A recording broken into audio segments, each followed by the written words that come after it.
جی ناظرین، welcome back. ایک دفعہ پھر آپ کو خوش آمدید کہتے ہیں میٹرو نیوز کی خصوصی نشریات رمضان الکریم سلسلہ کار خیر کا. اور ناظرین، ہم اس سیگمنٹ میں آپ کی ملاقات کرانے جا رہے ہیں ایک ایسی شخصیت سے جس کو کہ ایشیائی نوبل پرائز یعنی ریمون میگسائسائی ایوارڈ سے نوازا گیا، جو اس سے پہلے بہت کم شخصیات کو نوازا گیا، اور خاص طور پہ ایشیا کے لیے یہ نوبل پرائز سے کم نہیں ہے. اگر میں تعارف کراؤں تو یعنی جو ڈاکٹر امجد ثاقب صاحب ہیں، جو سی ای او ہیں اخوت ٹرسٹ کے، انہوں نے ایک ایسی مثال پیدا کی ہے، ایک ایسی داغ بیل ڈالی ہے مائکرو فائنینس کی دنیا میں قرض حسنہ کی صورت میں. اور سب سے بڑی بات یہ ہے کہ ڈاکٹر امجد ثاقب کے گرانٹ کیے ہوئے قرضوں میں کسی قسم کا ڈیفالٹ نہیں آتا. کیا ماڈل ہے؟ پوری دنیا پریشان ہے کہ آخر کس ماڈل کے تحت یہ قرضے دیے جاتے ہیں، لوگوں کو کس طرح سے باقاعدہ انڈیپینڈنٹ کیا جاتا ہے، جس کی وجہ سے لوگ جو ہیں وہ یہ قرضے واپس بھی کر سکتے ہیں. بہرحال ناظرین، ہم یہاں خوش آمدید کہنا چاہیں گے. ہمارے ساتھ اس وقت آن لائن موجود ہیں ڈاکٹر امجد ثاقب، سی ای او اخوت ٹرسٹ. السلام علیکم سر، خوش آمدید کہتے ہیں آپ کو. جی وعلیکم السلام جناب، بہت مہربانی، آپ نے دعوت دی، گفتگو کا موقع دیا. اللہ تعالیٰ آپ کو اور آپ کے دیکھنے سننے والوں کو خوش رکھے.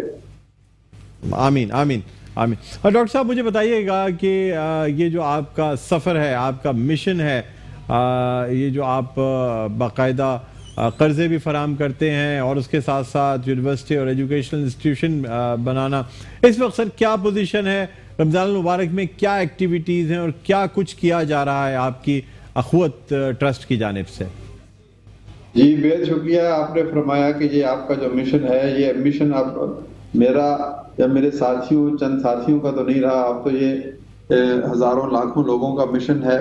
اور اس مشن کا ایسنس، اس کا جوہر کیا ہے کہ ہم کہتے ہیں کہ مواقعات مدینہ کے تصور کو آج دہرائیں.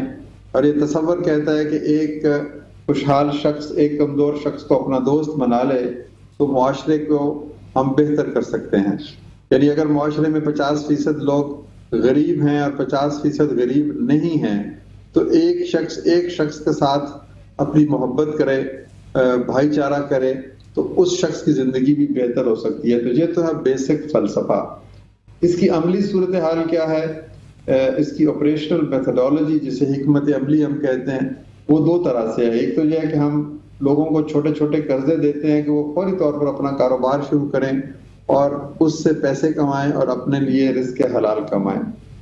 دوسری صورت یہ ہے کہ ہم نے ایک لانگ ٹرم قرض حسن شروع کیا ہے. ہم نے کہا کہ جن بچوں کے ماں باپ کے پاس آج فیس ادا کرنے کے پیسے نہیں ہیں، ان کو ہم یونیورسٹی کے لیول کی اعلیٰ تعلیم دیں، اور جب وہ پڑھ لکھ کر پھر اپنی کسی منزل پہ پہنچ جائیں تو پھر اس روز وہ واپس کریں اپنی فیس. یعنی فیس پہلے نہیں، فیس بعد میں. تو یہ دو بنیادی ہمارے کام ہیں.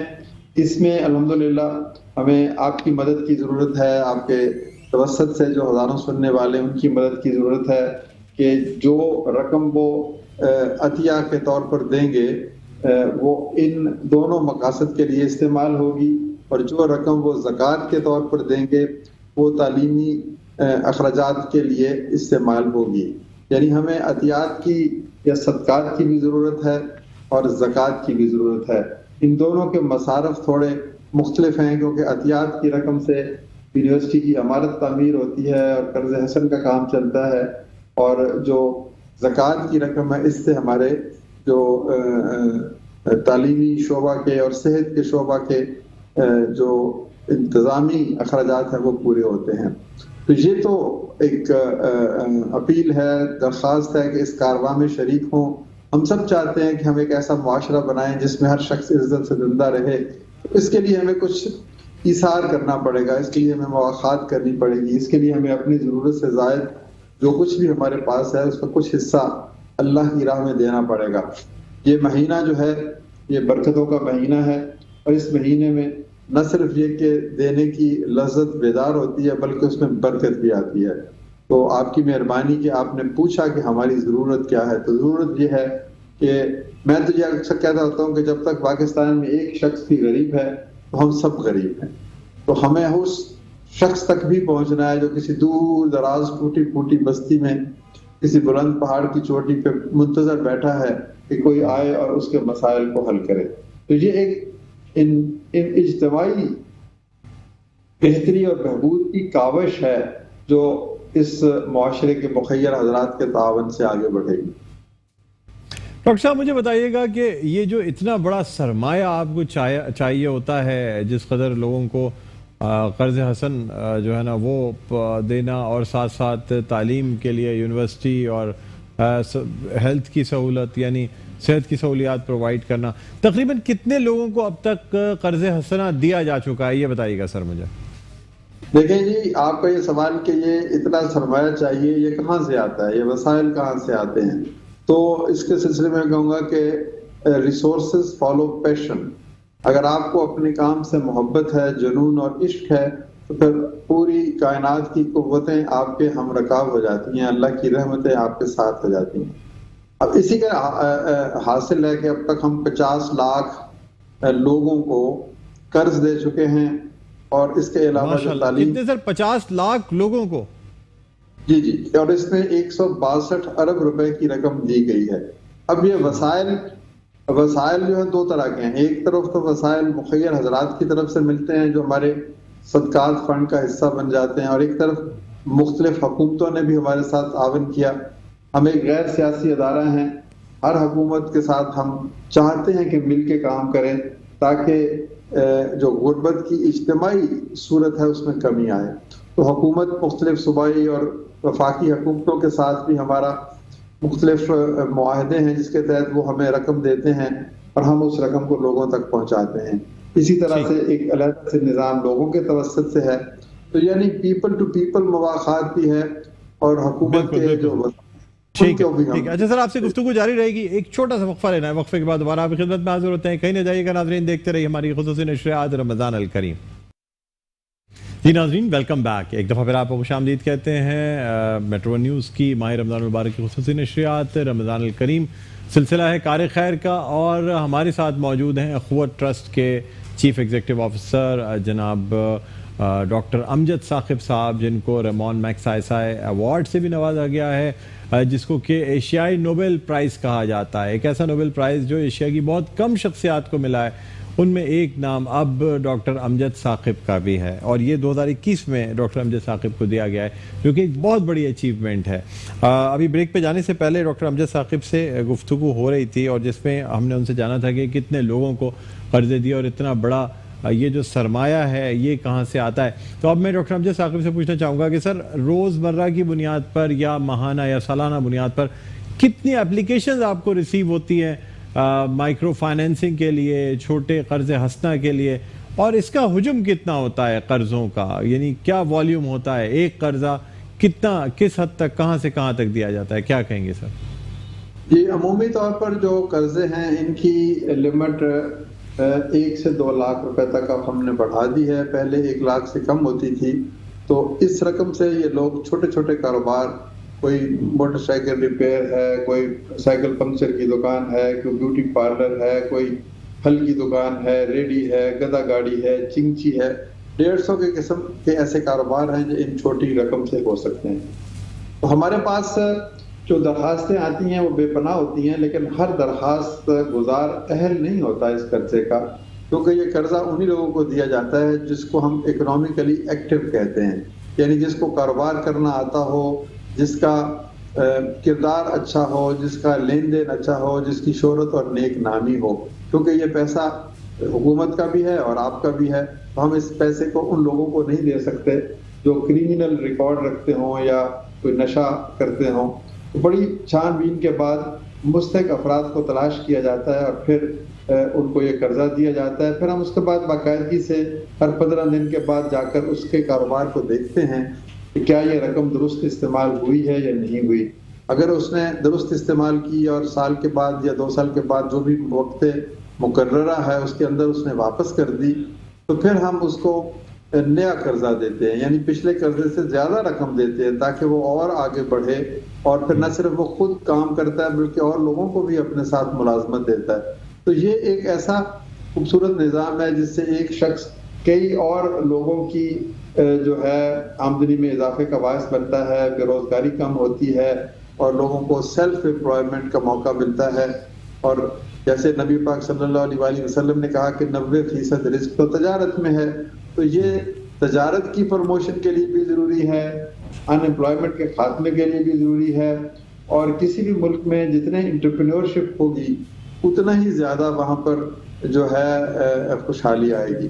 تو یہ ایک ملٹی ڈائمینشنل ایک کانسیپٹ ہے، اس میں بھائی چارہ بھی ہے، محبت اور اخلاص اور ایثار کی کہانی بھی ہے، ایک دوسرے کے ساتھ مدد کا جذبہ بھی پیدا ہوتا ہے، اور پھر چونکہ ہم بغیر کسی امتیاز کے کام کرتے ہیں، رنگ، نسل، مذہب، سیاست، ذات، برادری، کوئی امتیاز نہیں ہے۔ جو بھی شخص اچھے کردار کا مظاہرہ کرنے والا ہوگا اور جو بھی شخص آگے بڑھنے کی ہمت اور جذبہ رکھتا ہوگا تو ہم اس کو یہ رقم پیش کرتے ہیں۔ اور آپ کو سن کے یہ بھی خوشی ہوگی کہ جتنے بھی قرضے دیے گئے یا تو مسجد میں بیٹھ کے دیے گئے یا چرچ میں یا کسی اور مذہب کی درسگاہ میں بیٹھ کر دیے گئے۔ یہ اس لیے ضروری ہے کہ ہم کہتے ہیں کہ ٹرانسپیرنسی آئے، اور غربت صرف معاشی نہیں ہوتی بلکہ روحانی بھی ہوتی ہے، اور روحانی غربت کے خاتمے کے لیے آپ کو خدا کے حضور سجدہ ریز ہونا پڑتا ہے۔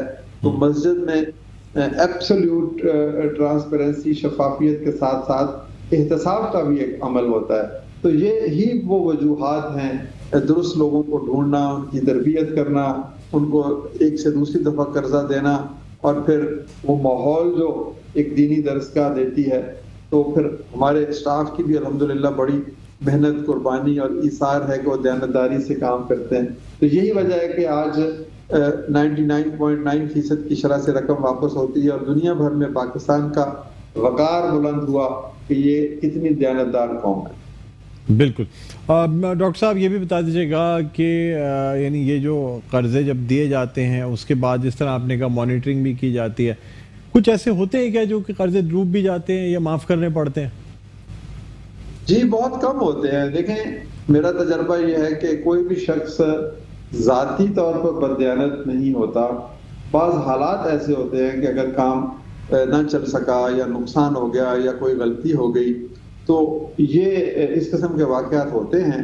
خدا نہ خواستہ کسی کی ڈیتھ ہو جائے تو ہم قرضہ معاف کر دیتے ہیں، کسی کی بینائی چلی جائے، کوئی معذور ہو جائے تو یہاں پر ہم چھوٹ دیتے ہیں، کیونکہ یہ قرض حسن ہے۔ ہم ان کے اہل خانہ کو کہتے ہیں کہ اگر تو آپ دے سکتے ہیں تو دے دیں، نہیں دے سکتے تو ہماری طرف سے تقاضا نہیں ہوگا۔ کچھ آپ کہہ سکتے ہیں کہ چند لوگ ایسے بھی ہوتے ہیں جو دیدہ دانستہ بددیانتی کے مرتکب ہوتے ہیں، لیکن وہ ایکسیپشنز ہیں، اور یہ ایکسیپشنز تو ہمیشہ ہوتی ہیں۔ ان چند لوگوں کی وجہ سے ہم پورے ایک نظام کو متاثر نہیں ہونے دیتے، اور یہ لوگ بھی بعد میں کچھ عرصہ بعد جب انہیں احساس ہوتا ہے کہ انہوں نے اپنے وعدے کی ایفا نہیں کیا اور ایک اتنی بڑی سہولت کو انہوں نے غلط استعمال کیا، تو وہ پشیمان ہو کر پھر واپس کرتے ہیں ہمیں پیسے۔ تو مجموعی طور پر ایک ناقابل یقین سی کیفیت ہے جناب، کہ کس طرح سے لوگوں کو ہم دیکھتے ہیں کہ وہ کریڈٹ وردی جسے بینک کی زبان میں کرتے ہیں کہتے ہیں، یا ٹرسٹ وردی لوگ ہیں۔ تو یہ ایک غیر معمولی جو خوبی ہے ہمارے معاشرے کی، وہ ابھر کر سامنے آئی ہے۔ اچھا سر، یہ بھی بتائیے گا کہ آپ سمجھتے ہیں کہ ایک دن اس ماڈل کے تحت جو ہے وہ بہت تیزی سے غربت کا خاتمہ کیا جا سکے گا، لاکھوں افراد اس سے یا کروڑوں لوگ اس سے مستفید ہو سکیں گے؟ جی مجھے جیسے کہتے ہیں نا کہ پورا یقین ہے، جس طرح سورج طلوع ہوتے ہوئے ہم دیکھتے ہیں اور ہم کہتے ہیں کہ سورج ہمارے روبرو ہے، تو ایسے ہی ہم سمجھتے ہیں کہ اگر ہم ایک بہت بڑا صدقات فنڈ بنانے میں کامیاب ہو جائے۔ دیکھیں میں یہ نہیں کہہ رہا، میں تو صرف آپ کو ایک قرآنی آیت بتا رہا ہوں، اس میں اللہ تعالیٰ یہ کہتے ہیں کہ میں صدقے کو بڑھاتا ہوں اور سود کو کم کرتا ہوں۔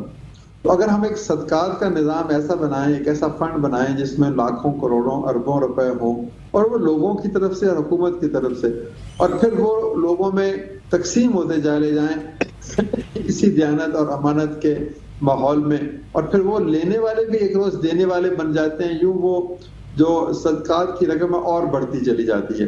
تو مجھے تو 100% یقین ہے کہ مواخات مدینہ کی درخشاں روایت کو اپنا لیں اور صدقات کے اس نظام کے ذریعے قرض حسن دے دیں تو نچلی سطح پر غربت جو ہے وہ نہیں رہے گی۔ سر میں یہ چاہوں گا کہ کچھ آپ جو ہے ریمون میگسائسا ایوارڈ سے جو اس کو آپ کو نوازا گیا، اس کے حوالے سے بھی کچھ فرما دیجیے گا۔ یہ نہیں، ایوارڈ کی بات کوئی اتنی اہمیت نہیں رکھتی الحمدللہ ہمارے لیے. یہ ایوارڈ، اصل ایوارڈ یہ ہے آپ کی نظروں میں، لوگوں کی نظروں میں ہماری عزت ہے اگر، اور 50 لاکھ گھرانوں کے جب وہ روزہ کھولتے ہوئے دعا کرتے ہیں کہ ان کی زندگی میں بہتری آئی اس نظام کی وجہ سے، تو وہ اصل ایوارڈ ہے. یہ ایوارڈ دنیا کے ایشیا کے 42 ممالک میں سے چند منتخب افراد کو دیا جاتا ہے. تو ہم شکر گزار ہیں دینے والوں کے بھی، لیکن اصل شکر گزاری تو خدا کی ہے جس نے پوری دنیا میں یہ اس تصور کو نمایاں کر دیا اس ایوارڈ کے ذریعے سے کہ سود کے بغیر کام ہو سکتا ہے. سبحان اللہ، سبحان اللہ. سر کیا میسج دینا چاہیں گے رمضان المبارک کے حوالے سے اور اخوت ٹرسٹ کے حوالے سے؟ ناظرین جو لوگ ہمیں دیکھ رہے ہیں ان کو کیا پیغام دینا چاہیں گے؟ ہم تو یہی کہیں گے کہ تحمل، برداشت، بردباری، ایثار اور قربانی، یہی وہ چند خوبیاں ہیں جن کی وجہ سے معاشرے تعمیر ہوتے ہیں. اور دوسرا یہ ہے کہ کسی ایک شخص کو اپنا بنا لیں. مواخات یہی کہتی ہے نا، تو 50% ہیوز، 50% ہیو ناٹس، یہ باہمی رشتہ محبت کا قائم ہو جائے اور ہم یقینی طور پر اس میں کامیاب ہو جائیں گے.